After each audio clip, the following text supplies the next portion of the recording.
"Aduni, put down that broom. Stop sweeping at night." Aduni froze, her hands gripping the wooden handle of the broom. Her heart pounded, not with fear, but frustration. She let out a small sigh and continued sweeping the dirt floor of their backyard. The moon shone brightly, casting long shadows as dust swirled around her feet. "Aduni, didn't you hear me?"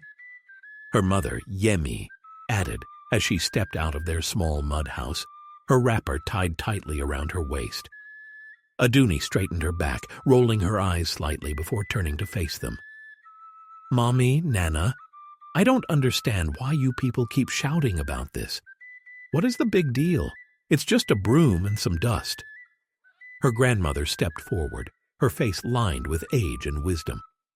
"You don't understand, my child. We have warned you. Sweeping at night is dangerous. Spirits roam after dark, and they don't take kindly to being disturbed." Aduni scoffed. "Spirits? Ah, Nana, please. That's just an old wives' tale." Her mother shook her head, worry clear on her face. "Aduni, you are a smart girl. You go to school, you study well, but some things are beyond books. If you don't believe us, at least respect the tradition." Aduni sighed. She was tired of this argument. Every time she picked up a broom at night, they repeated the same warning. But nothing had ever happened. No spirits, no bad luck, no misfortune. It was just superstition. She tucked the broom under her arm and smiled. "Mommy, Nana, I love you both, but I will never stop keeping my home clean. I just don't believe in these things. I will sweep whenever I want." Nana exchanged a knowing look with Yemi. The old woman shook her head slowly and whispered, "You will learn, Aduni. I just pray it is not the hard way." Aduni was known throughout the village of Olodan for her beauty, intelligence, and, most of all, her love for cleanliness. While other girls spent their time weaving baskets or fetching water from the river, Aduni was always sweeping, dusting, and tidying up. She loved the feeling of a clean, dust-free environment. To her, cleanliness was a sign of discipline and responsibility. Even at school, she volunteered to sweep the classroom before the morning bell rang. Her friends often teased her, calling her Aduni the Neat One. She didn't mind. It was a compliment. But at home, it was different. Her mother and grandmother constantly warned her against sweeping at night. "It is bad luck. You will sweep away our blessings," Nana would say. "You will wake the spirits," Yemi would add. Each time, Aduni laughed it off. "Nothing will happen. It's just superstition," she would say. And truly, nothing had ever happened. Until that night. One evening, after a long day at school, Aduni returned home to find the front yard littered with dry leaves and dust, blown in by the harmattan wind. She sighed in frustration, grabbed her broom, and, without a second thought, began sweeping.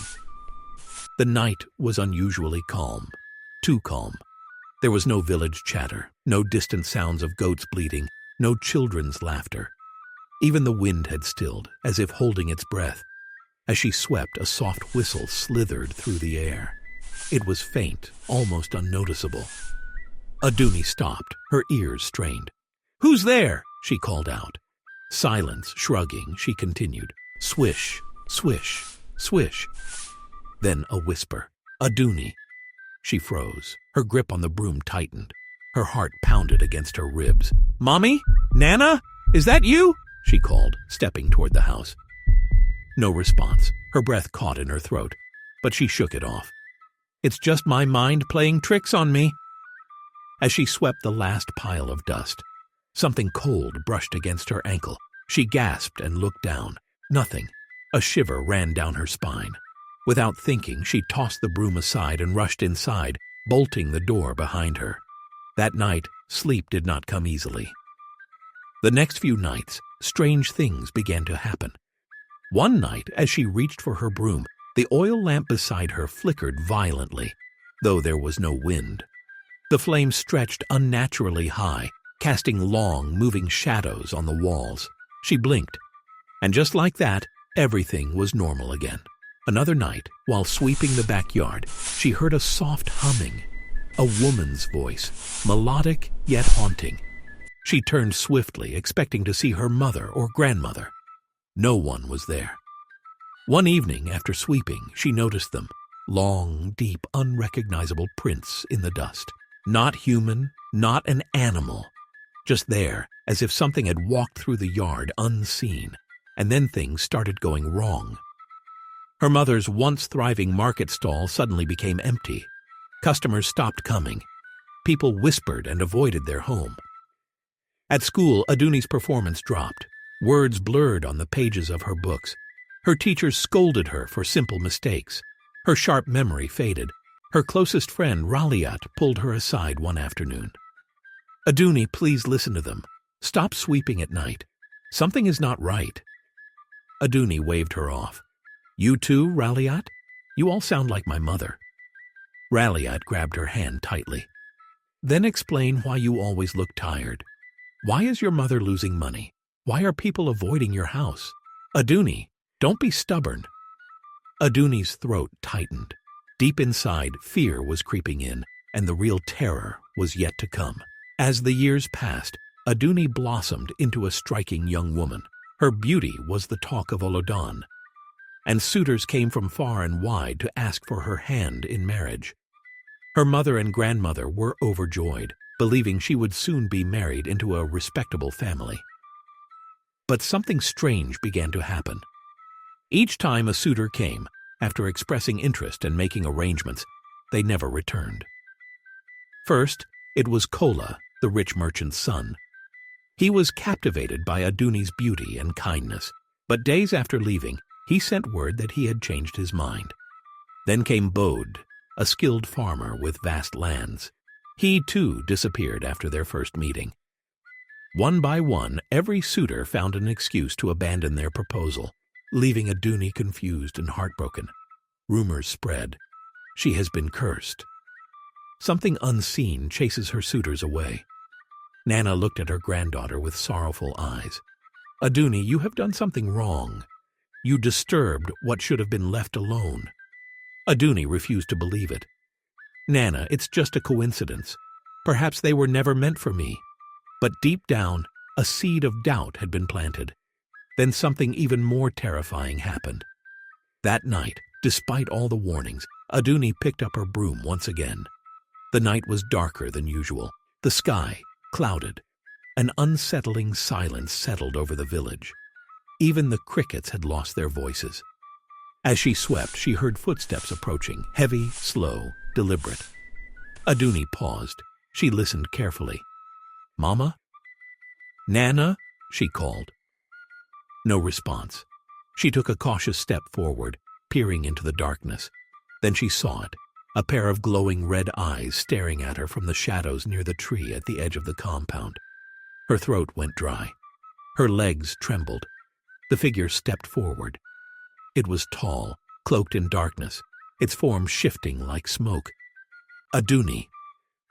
The voice was deep, hollow, like the wind whispering through the trees. Aduni gasped, stumbling backward. The broom fell from her hands. The air around her turned ice cold. Her breath was visible as she exhaled in quick, shallow gasps. Then suddenly, the village rooster crowed, loud, urgent. The figure hissed and melted back into the darkness. Aduni wasted no time. She ran inside, bolting the door behind her, her heart slamming against her ribs. From that night onward, things spiraled downward. First, her mother fell mysteriously ill. The village healer tried all his remedies, but nothing worked. "This sickness is not of the body," he murmured gravely. "It is of the spirit." Then their livestock started dying, one by one. The chickens refused to lay eggs. The goats bleated in distress. The cows grew weak and frail. Their once lively household turned into a place of despair. And then the worst happened. Aduni herself began to change. Her skin, once glowing and full of life, became pale and dry. She barely ate, barely slept. At night, whispers filled her ears, software, insistent, calling her name. She started seeing shadows in the corners of her vision, flickering just beyond the lantern light. Then another suitor came to visit. His name was Akin, a wealthy cocoa trader from the neighboring village. He was kind, gentle, and well-respected. Aduni's mother was hopeful, but before the wedding preparations could begin, Akan vanished without a trace. The rumors spread faster than wildfire. She is cursed. She has angered the spirits. No man will ever marry her. The shame weighed heavily on her. She knew the elders were right.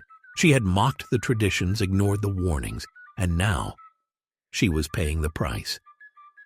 Desperate, she finally sought out the village elder, a man known for his deep connection with the spirit world. The elder listened to her story with grave silence.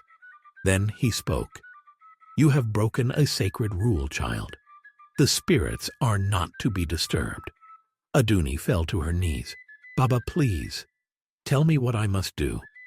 He instructed her to go to the deep forest and stop sweeping at night, and she should ask for forgiveness from whom she had wronged. You must ask for forgiveness. Terrified but determined, Aduni did as she was told. The journey to the old hut in the deep forest was long, the forest dense and eerie. The wind whispered through the trees, and unseen hands brushed against her skin. But she pressed on. At the hut, she knelt and spoke from her heart.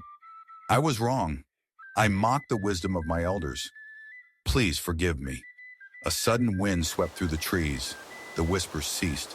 The air grew warm again. When she returned to the village, everything changed. Days after Aduni's return from the hut, everything in the village seemed to return to normal. Her mother, Yemi, no longer coughed through the night. The bags under her eyes faded, and her market stall once again filled with customers. The chickens began laying eggs. The goats no longer cried in distress, and the cows regained their strength. For the first time in months, laughter could be heard in their home. Aduni breathed in relief. The spirits had accepted her apology, or so she thought. One night, Aduni dreamt she was standing in the same forest where the hut was located. The trees were taller than she remembered. Their twisted branches reached toward the sky like skeletal fingers. A cold wind blew through the air, carrying whispers that she could not understand. Then she heard her name. Aduni. She turned, her heart pounding. Standing before her was a woman dressed in white. Her face was hidden beneath a long veil, but her voice was as clear as the river after the rains. "You did not complete the ritual." Aduni frowned. "What do you mean?" "I asked for forgiveness." The woman raised a thin, pale hand. "The spirits are watching you. They are waiting." Aduni tried to step forward to ask what she meant, but the ground beneath her gave way, swallowing her whole. She woke up gasping for air. The whispers had returned. For weeks, Aduni tried to ignore the dream, but something was wrong. Each night, she felt something watching her. She would wake up to find strange footprints in the dust outside their house. Her grandmother, Nana, noticed her troubled expression. "Aduni, is there something you are not telling me?" she asked one morning. Aduni hesitated. She wanted to believe it was just her imagination. But deep inside, she knew the spirits had not finished with her. So she told Nana about the dream. Nana's face darkened. "You should have told me sooner," she whispered. Then without another word, she stood up and walked toward the back of the house. She began drawing something in the dirt, a symbol of warning. Aduni watched as Nana traced ancient symbols into the dust. "These markings will keep them away," she explained. "But they are restless, child. The spirits will not stop until they get what they want." Aduni shivered. "But I have asked for forgiveness. I did everything Baba told me to do." Nana sighed. Perhaps he was wrong. The words sent a chill down Aduni's spine. "What do they want?" she asked in a small voice. Nana looked at her, her old eyes filled with sadness. "You." That night, Aduni refused to sweep, but it didn't matter. As she lay in bed, the whispers came louder than ever.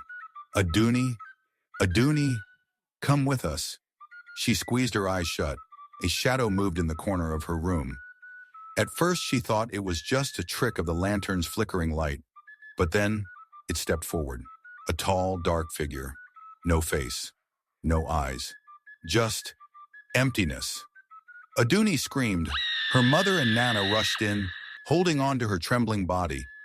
But when they looked toward the corner, there was nothing there. The next morning, Nana took Aduni to the village river.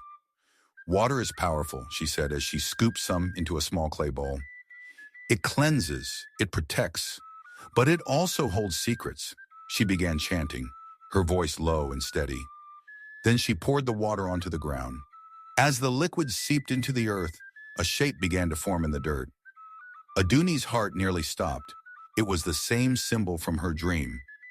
The spirits were not done with her. Desperate, Aduni and Nana returned to the elder, Baba Ifa.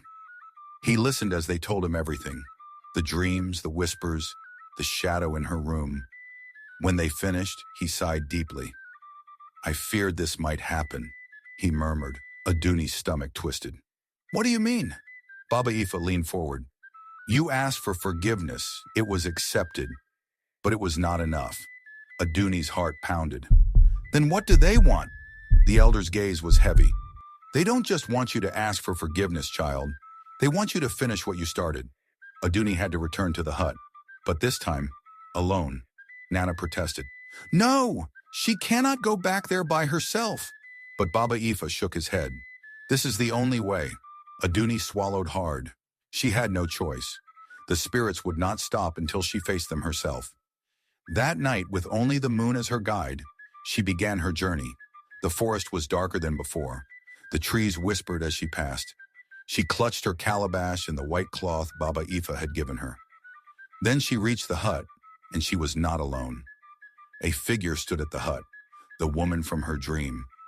Her veil fluttered in the wind. You have come, she said. Aduni's legs felt weak. I had no choice. The spirit tilted her head. And now you must listen. Aduni held her breath. The night you first defied the rule, the spirit whispered, you swept away something that was never meant to be disturbed. Aduni's eyes widened. What did I sweep away?